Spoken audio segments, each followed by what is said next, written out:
The 25th of February, 1986, Manila, Philippines.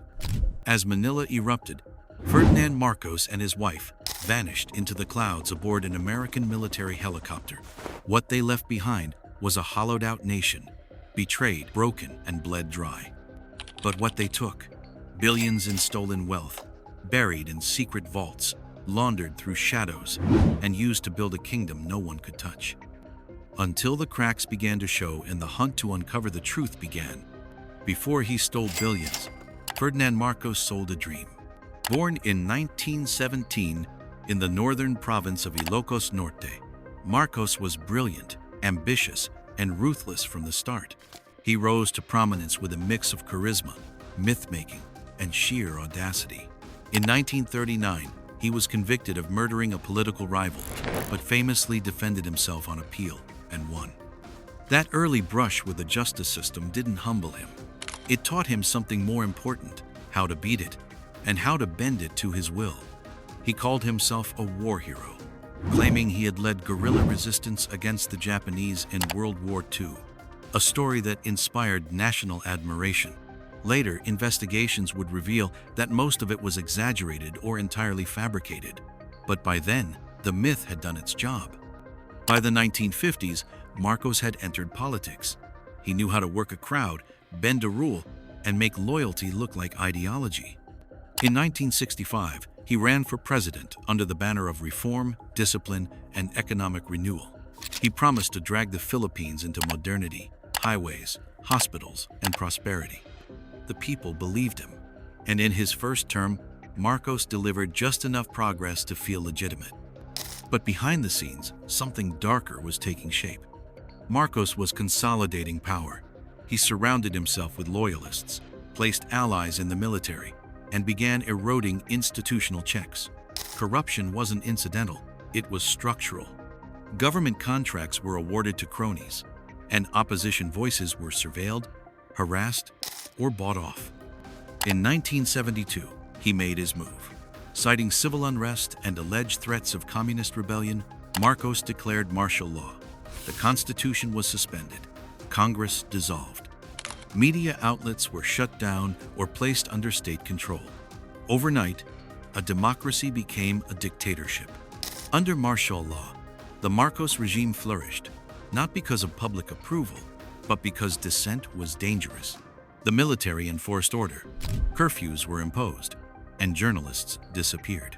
Foreign aid poured in during the Cold War, and on paper, the economy grew, but much of that money was already being siphoned off. What looked like strength was a facade built on fear and fraud.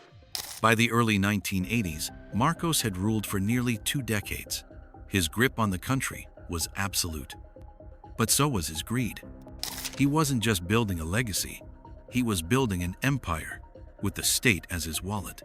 Ferdinand Marcos didn't just steal. He built a system designed to hide the theft in plain sight. By the mid-1970s, the Philippine economy was heavily centralized, and Marcos was at the center of everything. Through executive decrees, crony appointments, and emergency powers granted under martial law, he transformed the state into his personal ATM. Ministries, banks, and state-owned corporations were stacked with loyalists. Accountability vanished. What remained was a tightly controlled machine designed for one purpose: extraction. At first, the corruption appeared subtle: padded contracts, inflated infrastructure budgets, and ghost projects that never materialized. But soon, the scale grew staggering. Massive development loans from foreign governments and institutions intended to modernize the Philippines were funneled into private accounts. The public was told the funds were being used for national progress. In reality, they were being laundered through shell companies, layered trust funds, and offshore accounts, mostly under aliases or front names. Key to the operation was a network of cronies, businessmen, relatives, and military officials who acted as intermediaries. They were awarded monopolies over sugar, coconut, tobacco, and telecom industries. In return, they funneled a percentage of their profits straight back to the Marcos family. It wasn't bribery. It was policy. And it wasn't just about stealing cash, it was about laundering legitimacy. to create the illusion of normalcy, Marcos used dummy corporations based in Switzerland, the US, and the Caribbean. These companies would buy properties and assets on behalf of clients who, on paper, didn't exist. Secret Swiss accounts were opened under code names. In one case, investigators found an account labeled simply William Saunders, Marcos's alias. Imelda used Jane Ryan. Estimates suggest that between $5 billion and $10 billion was stolen during their time in power, though the true figure may never be known. Some of it has been traced. Much of it has vanished. What made the scheme even more devastating was how normalized it became. Young civil servants entering government saw corruption as the cost of survival. Businessmen knew success meant loyalty to Malacanang, not innovation. Even foreign diplomats turned a blind eye, as long as deals were made and interests protected. But the theft didn't just bankrupt the treasury, it hollowed out the future. The Marcos regime borrowed heavily, leaving the country saddled with debt long after the dictator fled. Hospitals remained unfinished. Schools lacked funding. Infrastructure collapsed. And still, the illusion of wealth persisted because Marcos controlled the narrative.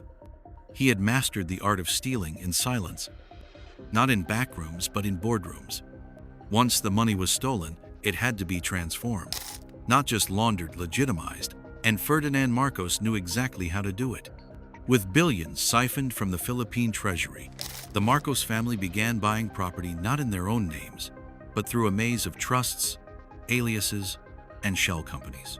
The purchases spanned the globe: skyscraper apartments in New York, luxury homes in California, a casino hotel in Manila, villas in Rome, and dozens more.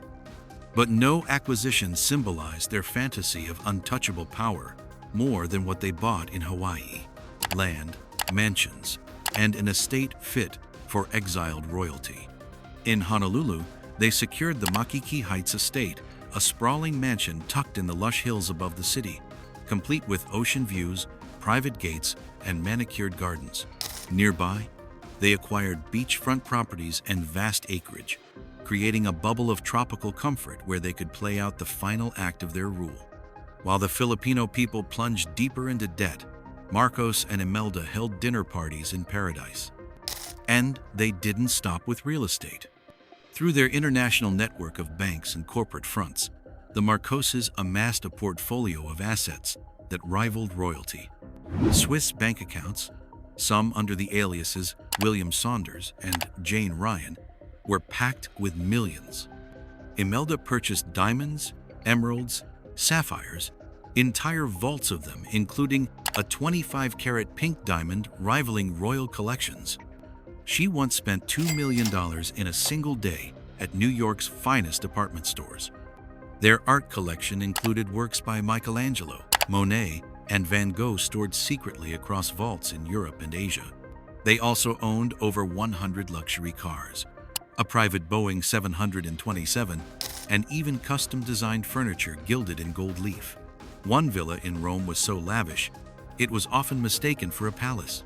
Some of their properties were registered under fake names. Others were purchased in cash to avoid detection. Many are still being traced today. And then there were the islands.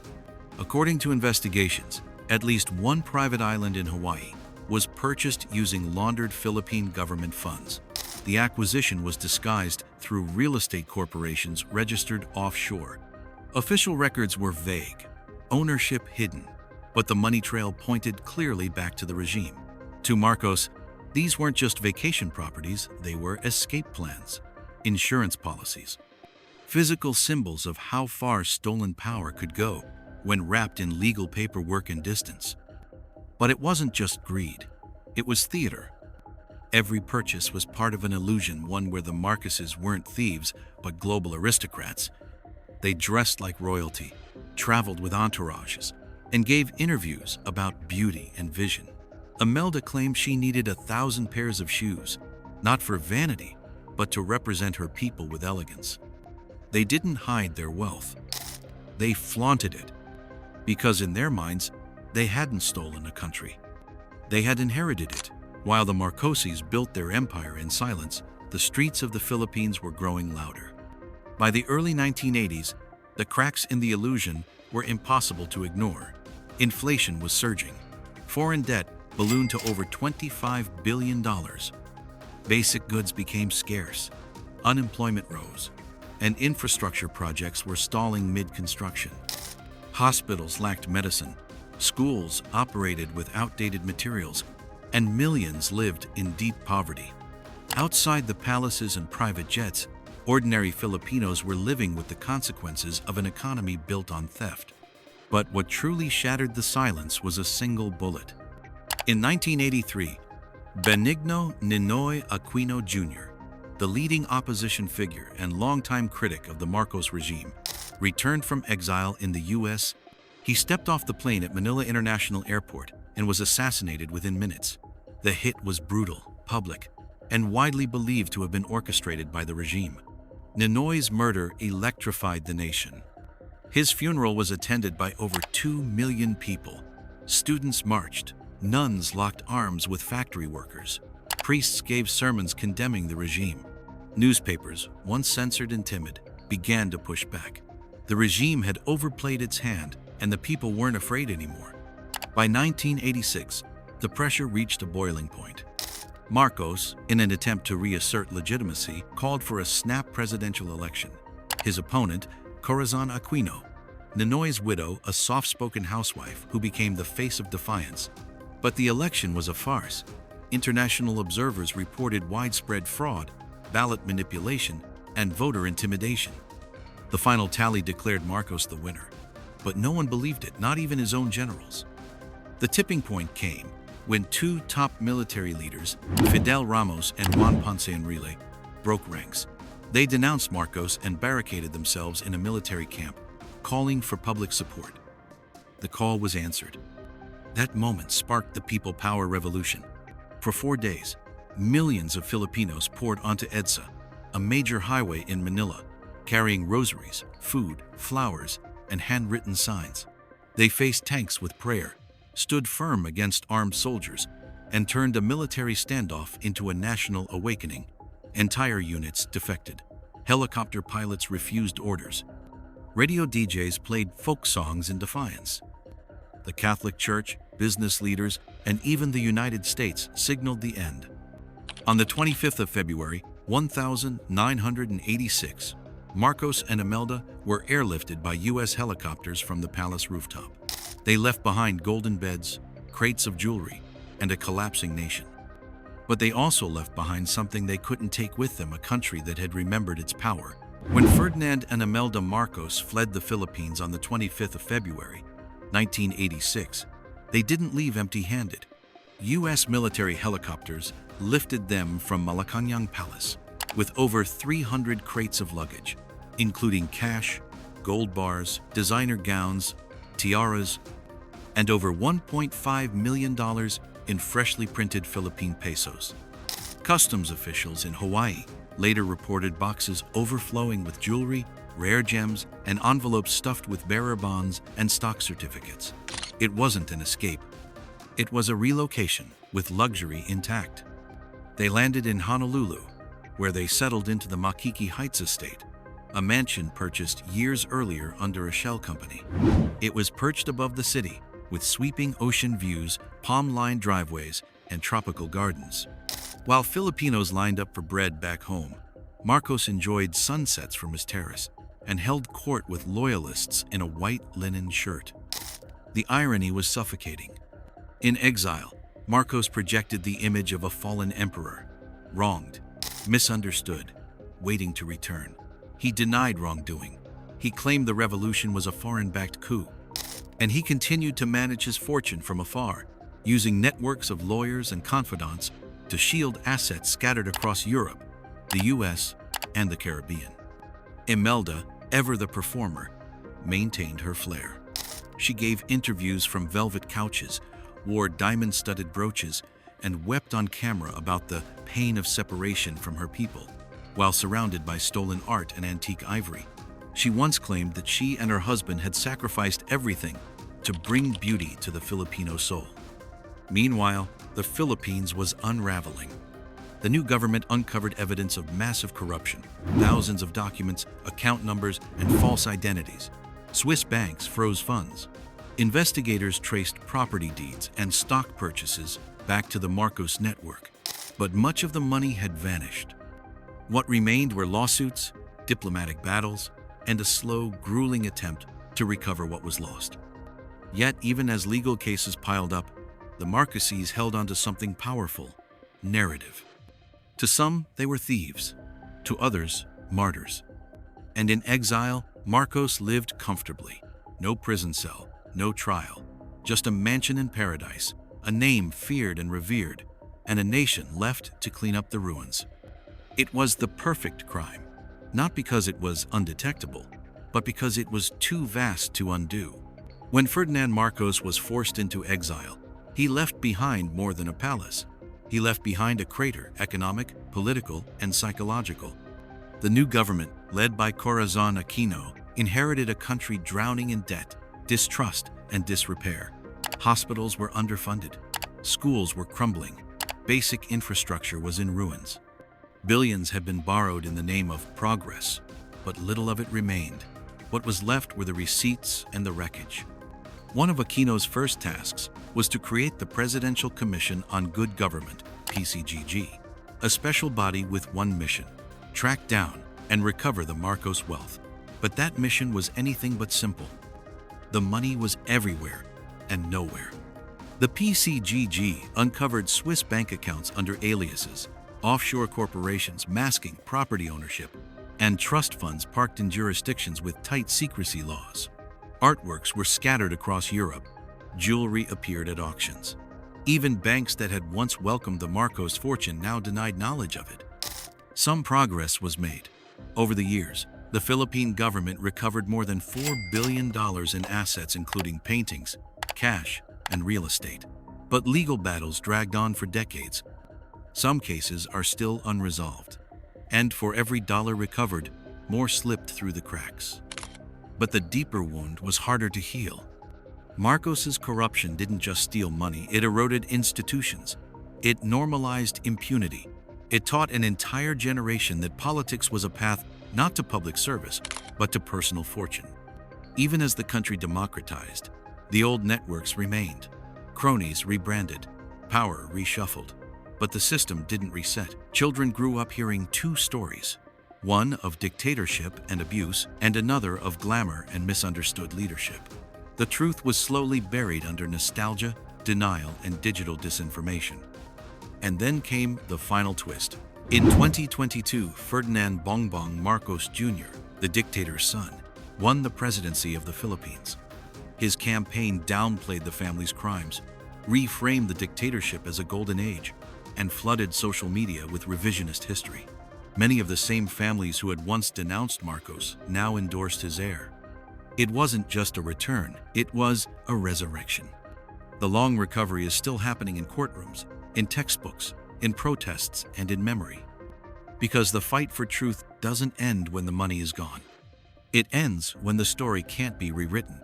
Ferdinand Marcos didn't just steal money. He stole trust, erased futures, and rewrote the meaning of power in the Philippines. He ruled not with violence alone, but with illusion, building palaces while the people built debt. He bought silence, shaped narratives, and escaped justice not because he was invisible, but because he made himself inevitable. For decades, he lived in comfort, surrounded by stolen treasures and legal shields, while an entire country struggled to rebuild what he had hollowed out. And yet, perhaps the most dangerous theft wasn't the billions hidden in foreign banks. It was the rewriting of memory. The return of the Marcos name to political power is more than irony, it's a warning that when corruption is normalized and history is softened, even the most blatant crimes can be recycled into legacy. That wealth, if carefully hidden and loudly denied, can become myth. But stories like these remind us why we must keep asking questions. Why we must remember what was taken, and why we can't afford to look away. If this story mattered to you, if you believe truth should outlive propaganda, then like, subscribe, and turn on notifications. Because power doesn't disappear. It just learns to smile. And sometimes, it buys an island.